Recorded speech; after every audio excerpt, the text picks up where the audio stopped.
taking earmarks or putting earmarks in the spending bills, then I think you'll be consistent. Let me ask you about this. Let me ask this. Term limits. You ran on term limits. I think we should have term limits for our elected leaders. You've been in Congress 18 years. But I never ran on voluntary term limits. There's a big difference. I didn't sign a pledge for a voluntary term limit. Matter of fact, some of the best people that I worked with, who were the most principled, came in on voluntary term limits. Some of them broke their promises, and some didn't, and they were very good people. So some of the good people left. And it's true, I didn't run on that, Tim. You're wrong on that. I support term limits. You know, and I voted for all. We had 16 votes one time on term limits, and I voted yes for them. But voluntary term limits is a lot different than compulsory term limits. It's good to have a turnover, but that isn't the solution either. It's the philosophy of government that counts. But if you believe in the philosophy of term limits, why wouldn't you voluntarily limit? Well, it's one of those. It's one of those things that's not. I mean, you don't see that campaigning on that. I mean, I don't think it's a solution. Oh. Philosophy is the solution. What the role of government ought to be. So if you have a turnover and the same people come in and they believe in big government, nothing good is going to come of it. Let me ask you about immigration, because that's a big issue here, and there has been a profound change in your thinking on that. Back when you ran for president in 1988, Libertarian, you said, quote, "As in our country's first 150 years, there shouldn't be any immigration policy at all. We should welcome everyone who wants to come here and work." You've changed your view. And during that campaign, I remember I got into trouble with the Libertarians because I said there may well be a time when immigration is like an invasion and we have to treat it differently. And I think in one sense, with the welfare state out of control, see, my approach to immigration is somewhat different than the others.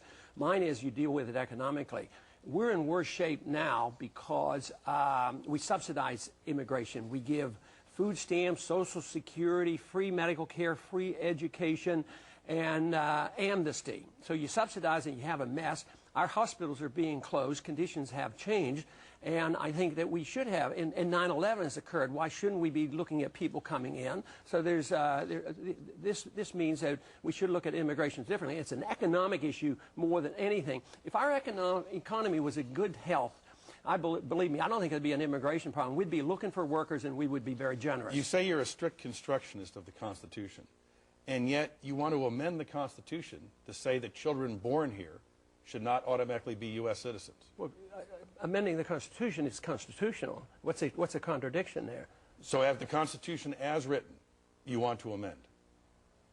Well, that's constitutional to do it. Besides, it was the 14th Amendment. It wasn't the original Constitution. And there's a confusion on the interpretation. In the early years, it was never interpreted that way. And it's still confusing because individuals are supposed to have birthright citizenship if they're under the jurisdiction of the government. And somebody who illegally comes in this country as a drug dealer, is he under the jurisdiction and their children deserve citizenship? I think it's awfully confusing. And matter of fact, I have a bill to change that as well as a constitutional amendment to clarify it. Let me ask you about drugs and go back again to your 1988 campaign and see where you stand today. All drugs should be decriminalized. Drugs should be distributed by any adult to other adults. There should be no controls or production, supply, or purchase for adults. Is that still your position? Yeah, it's sort of like alcohol. Alcohol's a deadly drug, kills more people than anything else. And today, the absurdity on this war on drugs, Tim, has just been horrible. We now, the federal government takes over and overrules state laws where state laws permit medicinal marijuana for people dying of cancer. The federal government goes in and arrests these people, put them in prison with mandatory, sometimes life sentences. This war on drugs is totally out of control. If you want to regulate cigarettes and alcohol and drugs, it should be at the state level. That's been my position, and that's where I stand on it. But the federal government has no prerogatives on this.